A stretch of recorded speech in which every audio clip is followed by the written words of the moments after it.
Hello friends, welcome back to our channel. అది ఒక పాడుబడ్డ ఇల్లు కాదు అలా చేశారు ఆ దంపతులు. వారి బద్ధకంతో వారే, శంకర్, శ్వేత, వారికున్న బద్ధకంతో ఇంటిని కూడా సరిగ్గా ఊడ్చుకునేవారు కాదు. ఇల్లు ఎప్పుడు చెడు వాసనతో, ఇల్లంతా చెత్తతో నిండి ఉండేది. మనమైతే అక్కడ ఒక్క క్షణం కూడా ఉండం. అలాంటి ఇంట్లోకి వారు నివాసం ఉంటున్నారు. శంకర్ బద్ధకంతో ఏ పని లేకుండా తిరిగేవాడు. ఇక శ్వేత తన స్నేహితుల ఇళ్లకు వెళ్లిపోయేది. మరలా సాయంత్రం వచ్చి భోజనం వండుకుని తిని పడుకునేవారు. సరిగ్గా మాట్లాడుకునేవారు కూడా కాదు. రోజు అంతే, అదే తంతు. ఇక ఇల్లుని కూడా శుభ్రం చేసుకునేవారు కాదు. అయితే పెళ్లై 10 ఏళ్లైనా వారికి సంతానం కలగలేదు.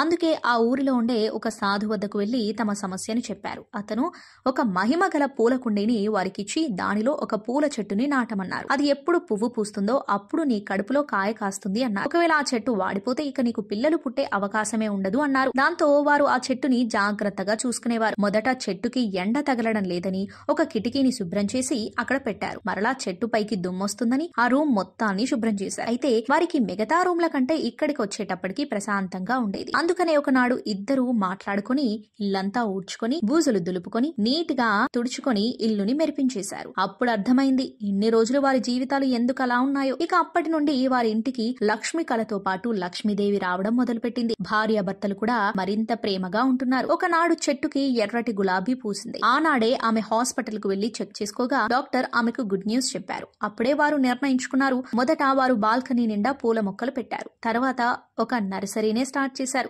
వారికి 9 నెలలకు ముద్దులొలికే బాబు పుట్టాడు. ఇక ఆ బాబుతో పాటు భార్యాభర్తలిద్దరూ నర్సరీని చూసుకుంటూ తమ జీవితాన్ని ప్రశాంతంగా గడుపుతున్నారు. చూసారా, అక్కడ మాయామర్మం ఏమీ లేదు. వారి బద్ధకమే వారికి శత్రువైంది. తర్వాత వారు చేసుకున్న కేరింగ్ వారి మధ్య ప్రేమను, ప్రశాంతతను ఇచ్చి వారు జీవితంలో మరింత ముందుకెళ్లేలా చేసింది. సో ఎప్పుడు యాక్టివ్ గా ఉంటూ మీ సమయాన్ని వృధా పనులకు వేస్ట్ చేయకుండా జీవితంలో మరింత ముందుకెళ్ళండి. చూసారు కదా ఫ్రెండ్స్, ఇది ఇవాల్టి వీడియో. మా వీడియో మీకు నచ్చినట్లయితే లైక్ చేయండి, షేర్ చేయండి. మరిన్ని అప్డేట్స్ కోసం మా ఛానల్ ని తప్పకుండా సబ్స్క్రైబ్ చేసుకోండి. Thanks for watching.